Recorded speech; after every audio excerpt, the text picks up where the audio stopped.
Bonjour à tous, après une longue période d'absence durant tout cet été avec les stages, pas eu trop le temps de faire des vidéos, mais là c'est le début de la saison, on va reprendre les vidéos, les analyses de match, les WTT vont reprendre, avec aussi l'envie de faire beaucoup plus d'analyses de matchs amateurs. J'en ai sélectionné, j'en ai 5-6, je pense que voilà, qui vont arriver très prochainement, peut-être pas des matchs entiers, mais au moins des passages avec des axes d'amélioration technico-tactique qui pourraient intéresser un peu tout le monde. On va analyser le match de Simon Gauzy ici sur Leung Jin-kun, un très gros match, des points très impressionnants, des choses un peu atypiques. Donc ça va être sympa de regarder tout ça et puis on va voir qu'on n'est pas forcément obligé de jouer. Souvent, en regardant le haut niveau, il y a des éléments de jeu qui reviennent très souvent. Là, il va y avoir des nouveaux axes qu'on aborde peu et d'autres aussi, des grands classiques, les grands classiques de la tactique qui vont quand même être là. Allez, c'est parti. Commence par un service long revers, hein, je le dis tout le temps, c'est très important dans sa gamme d'avoir un service long revers. Si vous êtes gaucher, c'est le long en ligne, avec des services court coup droit aussi. On joue sur les grands écarts au service, très important. On verra forcément à un moment donné du court coup droit ou du court milieu. Je sais que Simon, il s'arpioche aussi des fois. Là aussi, on est sur du long revers. Là, vous voyez, si je dois revenir, il y a un truc qui cloche dans cet échange. Enfin, il y a une erreur en fait, qui est que Simon il a voulu sortir trop vite du duel en revers sur revers, donc il est là, il démarre, et là il veut aller en ligne, en fait il se dit je vais être gagnant en voulant aller en ligne. Le Jinkub il anticipe plutôt pas trop mal, c'est même pas qu'il anticipe, mais disons que ça, il a le coude vraiment haut, il a une transition qui est vraiment fluide, là on voit qu'il est en revers, il est encore en revers, la balle passe le filet, et il a le temps d'aller sur la balle plein coup droit, c'est très très très bien joué, et en fait Simon est surpris, on va le revoir pas mal dans le match, souvent quand il va écarter plein coup droit, en fait il va se faire punir, parce que la transition en face est excellente. Il a un petit peu peur en fait de se faire dominer en revers sur revers. On va voir ce que ça va donner. C'est marrant parce qu'au final la remise est très bonne. Elle a un peu de rebond et en fait Leung Jin-kun il hésite entre attaquer et pousser. Je pense qu'il y avait moyen de le démarrer. Mais finalement, il décide de pousser, il pousse long, bien dans le revers, ça c'est important, je le dis très souvent. Quand vous pouvez pas flipper, vous pouvez pas démarrer, quitte à faire une poussette longue, c'est intéressant de faire une poussette longue, longue dans le revers, parce que c'est là où les joueurs, souvent à niveau amateur, ils démarrent le moins bien, voire ils vont repousser, ils vont vous donner une balle un petit peu plus facile. Voilà, quitte à hésiter, à être pris et à pas pouvoir faire grand chose de la balle, bah, je m'applique au moins à la remettre longue dans le revers. Ça, c'est assez important pour fermer un petit peu le jeu. Vous voyez le démarrage revers de Simon, il était pas foufou. Et en même temps, la balle, elle est un petit peu portée, elle est originale. On n'ose pas forcément contre-toper dessus. Une balle qui a pas de consistance, c'est pas les balles les plus faciles à démarrer. Hein. Ouais. Là, c'est bien joué de la part des deux joueurs parce que là, sur ce top là. Là, il top une fois dans le revers, Jin-kun recule un petit peu, et là, je le trouve assez intelligent, Simon, parce qu'il se dit, c'est dans ces cas-là où tu as l'adversaire qui est pas trop qui est loin de la table, mais pas trop loin non plus, où il peut se dire, ok, je vais anticiper un angle, soit ici, puis je vais chercher le contre-top. Et là, Simon, il a l'expérience, et puis il a l'instinct de se dire qu'il va envoyer bien au coude. Et là, on voit, Jin-kun, il est vraiment gêné. Regardez cette technique. Voilà, ça, c'est pas académique, ça, c'est signe que le mec, il a été surpris, il joue une balle comme ça, un petit peu par instinct, et au final il la remet quand même vraiment pas trop mal. Moi ça me fait penser au JO de Félix contre Fanzedong. On avait l'impression que Fanzedong il avait pas de coude, il se faisait tout le temps fixer au coude par Félix, et il arrivait tout le temps à repartir. Très énervant, bon réflexe de Simon, et puis finalement il gagne le point quand même. C'est dur. En fait, c'est un bon service. Simon, il sait qu'il a pas fait une bonne remise. Derrière, ils se sont obligés de reculer et il se fait acculer très rapidement par la puissance de Leung Jin-kun qui mène quand même déjà 9-5. Ouais. Pas mal aussi. En fait, là, Simon, il se dit sur ce service-là, c'est un service long, je me sens pas trop de le démarrer. Je sais pas trop, j'ai envie de tenter quelque chose de différent. Il tente une poussette tendue. D'ailleurs, on le voit, on va se le remettre un petit peu au ralenti. Une poussette un peu latérale en fait, hein, où il va passer en même temps un peu sur le côté. Là, on le voit ici, on dirait presque qu'il fait un service revers sur cette balle-là. Il joue sur le fait qu'en faisant ça, Jeong Jin-Kun, il va pas pouvoir envoyer très très fort et contre-topper. Au final, l'attaque de Jeong Jin-Kun est quand même assez qualitative. Et Simon, sur son contre-top, il était un peu en retard. Il s'est fait surprendre par la qualité de la balle, je pense. Souvent, sur les balles poussées comme ça, un peu dégueulasses, quand l'attaquant, il assure trop, il se méfie, il sait pas trop ce qu'il y a dedans, il va pas mettre grand chose dedans et après c'est facile de contre-topper, mais là c'était pas le cas. Un truc sur lequel j'étais déjà revenu pas mal, parce qu'on le voit sur beaucoup de matchs, mais là Jeong Jin-Kun sur le service milieu de table, il se décale ici pour venir le flipper, donc le premier truc que tu as envie de faire après, c'est d'aller jouer dans le revers ici. Le plus rapidement possible. Belle variation entre le... Je joue long revers, long milieu. Très intéressant pour faire la faute à l'adversaire qui est en revers et qui va rester en revers. On alterne le revers et le milieu de table. Ouh, là pareil, un petit schéma de jeu très classique. Service court coup droit, remise court coup droit. Un petit peu en retard. Je peux pas trop flipper coup droit. Je suis un peu en retard, je peux pas remettre court. Je peux pas flipper. Je vais pas attaquer. Bam, je pousse long revers. C'est un peu le choix par défaut. À tous les niveaux. C'était ce schéma de jeu là, on retrouve à tous les niveaux. D'accord? Tous les niveaux, peut-être pas en D3, mais on retrouve à partir du moment où on sait servir court et on sait remettre court. Je sais pas, à partir de la R2 peut-être, R2, R1, ça dépend des régions. Mais et après sur ce démarrage revers là, très intéressant ce petit démarrage revers plutôt ligne coude. Très difficile à gérer. Revers en ligne, ça gagne les points. Je le dis tout le temps. C'est très fort. Tente les coups les plus difficiles. Mais il y en a quelques-uns qui vont passer quand même. On va voir ça. Ah, c'est dur. En fait, quand tu serres long dans le revers, quand l'adversaire il serre long dans le revers.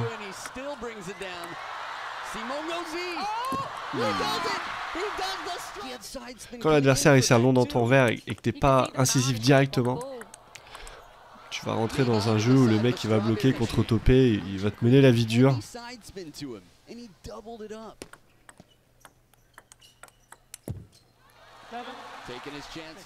Ouais. On va voir qu'en fait la solution après, quand il sera mené 2-0, il va commencer à remonter. Ce sera pas forcément d'envoyer très fort en revers pour gagner le duel sur revers-revers. C'est un peu paradoxal, mais... Ouais, il recule trop vite, il se fait acculer.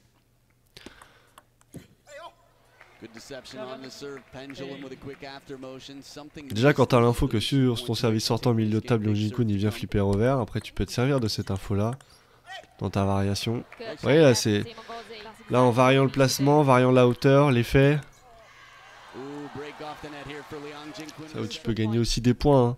C'est pas qu'en jouant sur la vitesse, hein. Attention. Parce que la vitesse elle peut aussi se retourner contre vous, donc en fait c'est se servir de la vitesse à chaque fois pour être décisif, pour...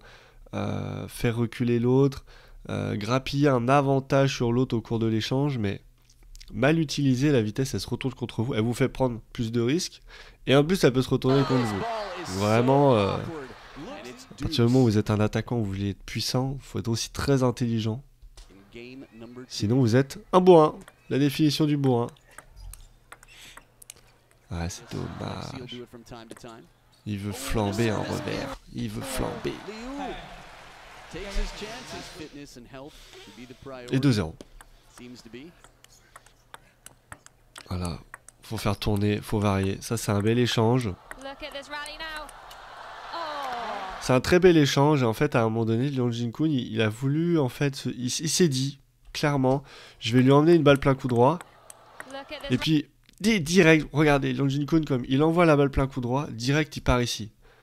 Parce qu'il sait très bien que là, Simon, il est en train de se déplacer, il peut pas la jouer en ligne, c'est beaucoup trop dur. Donc il y a une très belle anticipation ici. Et c'est pour ça qu'il joue le contre-top très tôt, qu'il est très bien placé. Voilà, belle anticipation, ça quand vous allez jouer en ligne. Intéressant d'aller chercher ce contre-top là à chaque fois en anticipant la diagonale. Après attention, hein, on peut pas le réussir à chaque fois.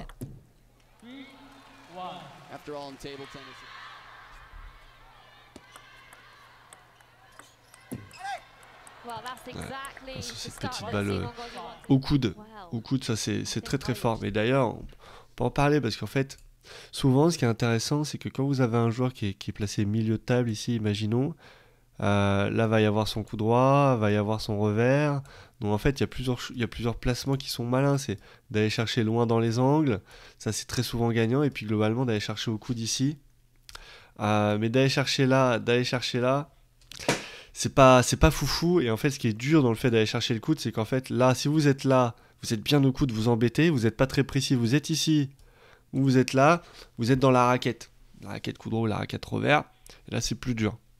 Donc avoir aussi cette intelligence du placement, s'améliorer sur le placement de la balle, jouer les angles, jouer le coude, se mettre des marqueurs sur la table. Lors des entraînements, c'est fort. Plein de variations dans la qualité de la balle. Du side spin, on ne sait pas si avec que latéral, si elle est latérale un peu coupée, très dur à jouer.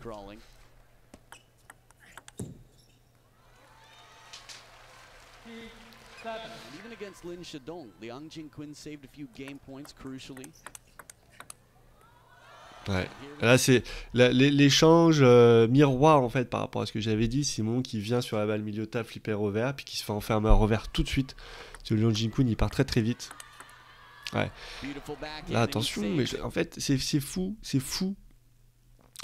C'est bien de venir flipper revers, c'est un très joli coup de venir flipper revers, mais moi j'aime bien l'intelligence par exemple d'un joueur comme Darko Yorgi qui va venir souvent sur les balles milieu de table ici, au lieu de flipper là, comme un peu n'importe qui, hop il va jouer ici, il va flipper au coude, alors que là flipper dans la raquette en revers, le nombre de fois où je vois ça, et où le mec il repart très très fort, parce qu'il anticipe et que finalement le flip c'est un coup d'attaque, mais ça restera toujours moins puissant qu'un top revers ou un top coup droit, je pense qu'on est d'accord là-dessus, donc il est facilement contrable s'il est mal utilisé, et il est très souvent, à haut niveau, mal utilisé.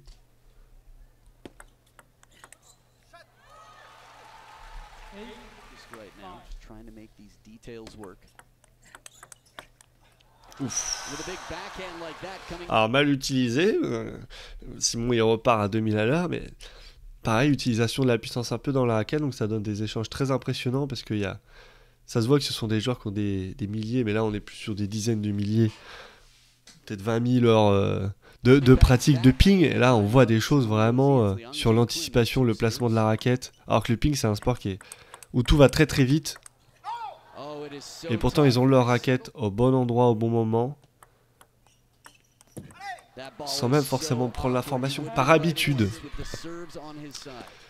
Et souvent les joueurs qui arrivent sur le circuit et qui arrivent à sortir ces joueurs qui ont des milliers d'heures de jeu, donc des habitudes, et de les sortir de ces habitudes-là, mais en fait, au lieu de jouer contre un Leon Jin-Kun qui va avoir 20 000 heures de jeu de ping-pong, et bah peut-être qu'il a que 2000 heures de jeu sur ce schéma de jeu spécifique-là, ou sur cette remise-là, et du coup, il faut aller chercher à chaque fois les trucs où ils sont les moins habitués pour qu'ils puissent le moins anticiper. Et s'ils peuvent pas anticiper, vu la vitesse des échanges, très compliqué d'être efficace. On se rend pas trop compte à quel point il y a un facteur cognitif, anticipation, la décision comme elle est prise en avance.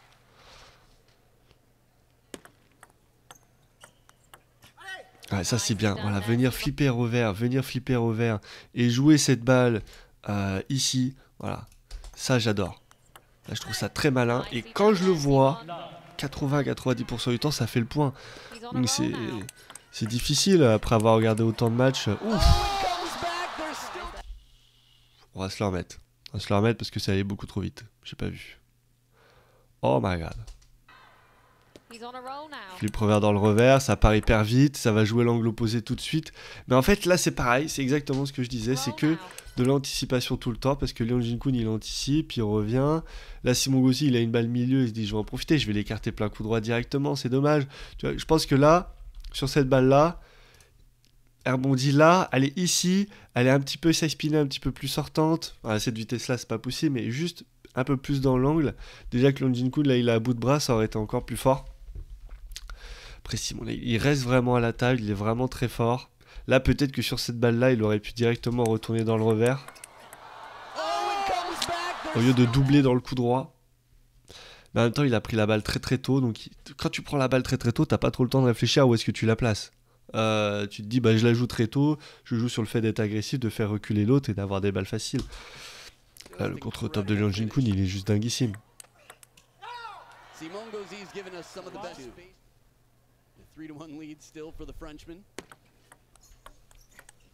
C'est bien le flip un petit peu plus latéral.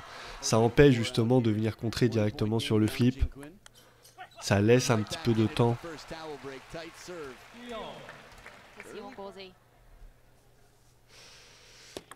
Alexis Lebrun d'ailleurs qui le fait beaucoup ça aussi. Ouais, très belle remise de rebond. On a vu l'hésitation là de Simon Gauzy. On va se le remettre ça. C'est le genre de petits trucs, c'est important. Voilà, là la remise avait vraiment bien de rebond. Simon, en fait, le truc c'est que quand on remet court et qu'on varie bien entre la remise longue et la remise courte, on se dit que quand on remet court, l'autre il va être un petit peu en retard, il va nous donner une balle longue. Et là elle est très très bien touchée, elle est quand même touchée assez tôt de la part de Liang Jin-Kun. Hein. Ouais, elle est quand même jouée assez tôt. Limite, mais quand même assez tôt. Je pense que le contact il est quand même très fin, très relâché au niveau des doigts. Il arrive à la garder court, là on le voit bien. Et Simon il peut pas démarrer, il se rend compte que là, je pense que le deuxième rebond il est vraiment sur la table, c'est compliqué.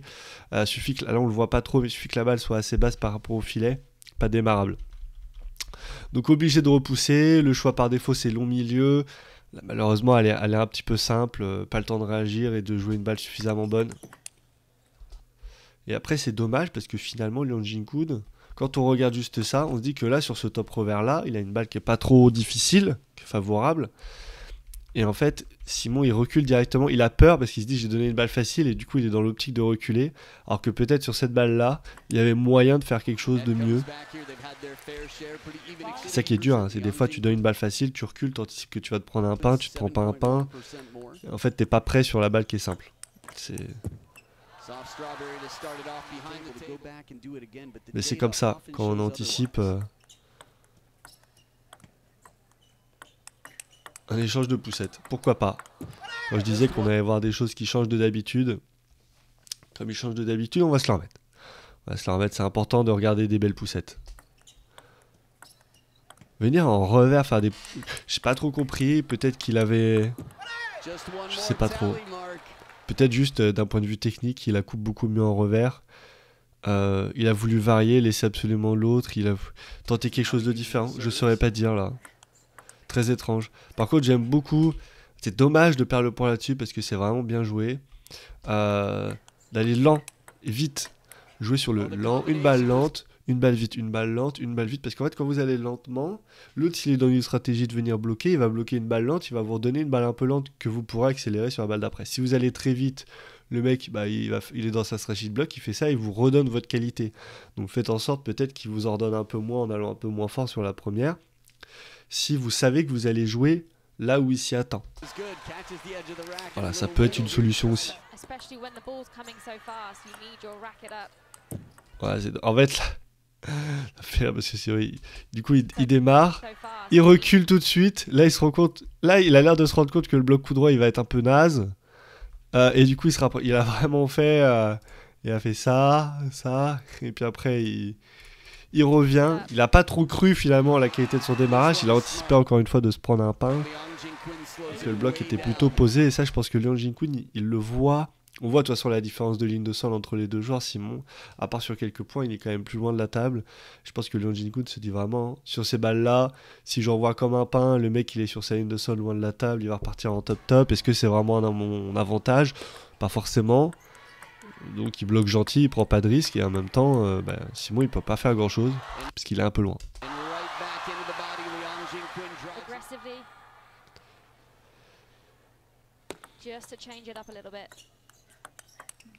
Ah, c'est dommage, c'est démarrer bien rotation, je pense que la volonté c'est vraiment de la laisser descendre un peu peut-être, de la faire tourner davantage. C'est pas là où Liang Jin-Kun il est le plus virulent hein, sur les balles rotation.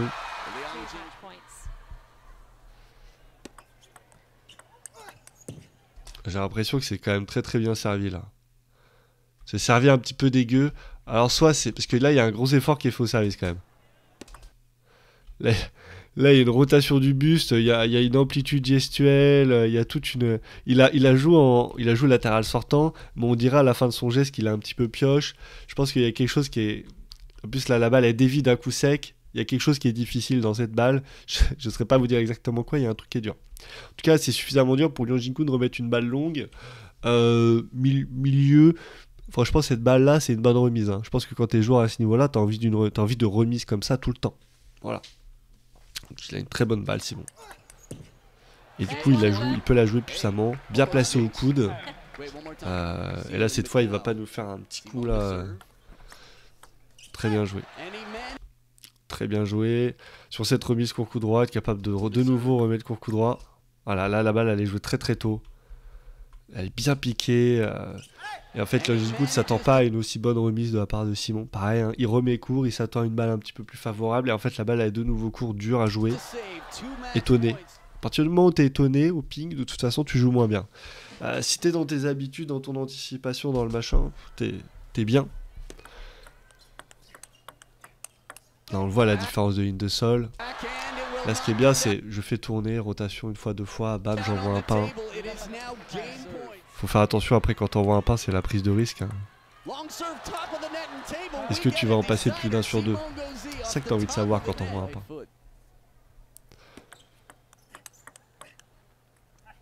Oh. Dommage, c'est bien joué. Ça envoie fort derrière le flip, mais là, Liang Jin-Kun, en fait, t'as beau envoyer fort, il est là.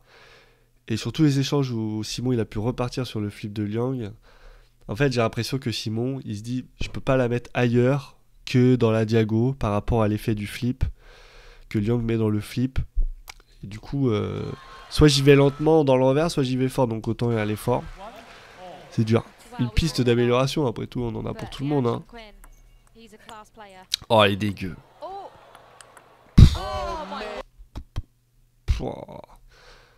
Oh, c'est dégueu. Là, là, elle est folle. Elle est folle, elle est folle. Déjà, ça, c'est fou. Ça c'est fou aussi, mais d'ailleurs, on le voit, il change sa prise de raquette immédiatement. Là, il est sur une prise un petit peu plus marteau, un petit peu plus pioché.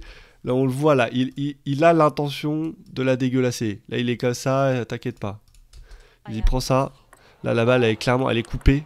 Là, tu vois, Liang, il a la raquette complètement ouverte. Là, il passe bien en dessous et sur le côté, Simon. Il passe bien en dessous, la balle est dégueu. Il la reporte et ça donne une très bonne balle. Après, il faut oser sur cette balle-là dégueulasse parce que je suis sûr que Liang la pousse. Il y avait tellement de jus. La balle arrive vers Simon. Elle a encore du jus. Elle vient un peu comme ça. Elle ralentit. Enfin, elle est dure à jouer. Il faut oser frapper fort comme ça. Bravo. Il faut du courage.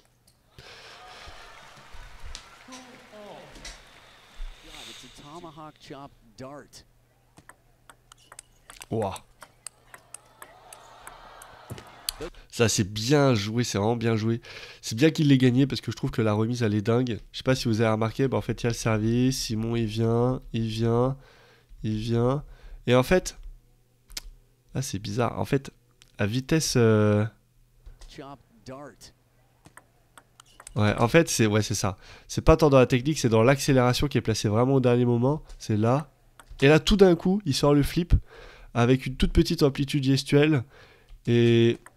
je sais pas, je trouve que ça change de d'habitude. Les gens, ils viennent, ils arment. Tu vois longtemps avant qu'ils vont venir flipper. Là, lui, on voit qu'il vient flipper. Mais on s'attend pas à ce qu'il vienne flipper aussi fort parce que l'amplitude est un peu plus courte. Il arme pas si longtemps que ça en avance. Il y a vraiment le petit coup de poignet. Ah, c'est bien joué, vous avez vu sur le dernier placement. Bah, voilà, c'est le fait d'avoir joué ici. Il aurait joué comme beaucoup de joueurs, même de son niveau, ici, bah, il aurait peut-être pas gagné le point.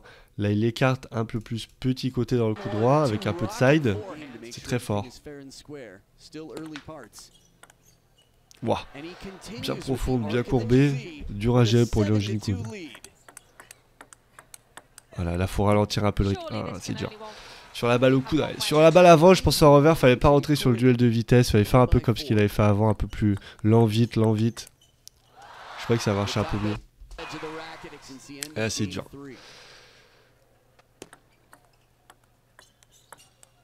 Ouais, là il a fait bien tourner, bien coude, beaucoup de courbes. On voit que ça le dérange, Liang Jin-Kun. Hein. Il kiffe pas, il est pas dans son élément. Il préfère quand ça va vite. Ouais, là, flip un peu latéral, c'est dommage que ça se concrétise pas après derrière. Parce que je crois que c'était bien flippé, c'était intelligent.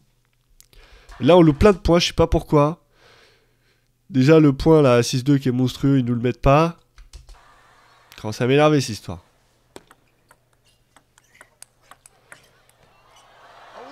Elle est bien écartée. Méchamment écarté, plein coup droit. Encore là, cette petite balle milieu de table qui est gênante pour Liang Jin-kun, qui se décale pas forcément. Ouais, là, faut pas faire le fou, faut pas flamber. Faut remettre de la courbe, faut se raccrocher de la table. C'est difficile, hein, t'as envie d'envoyer un pas, t'es loin de la table, tu veux lâcher les chevaux, mais raccrocher, trouver le bon placement, ravancer un petit peu, regagner un petit peu du terrain, jouer une balle de plus. Alors, on est sur des moments importants, voilà, faut pas lâcher, faut faire jouer l'autre. C'est dur. Et là, c'est gratté, c'est points perdus.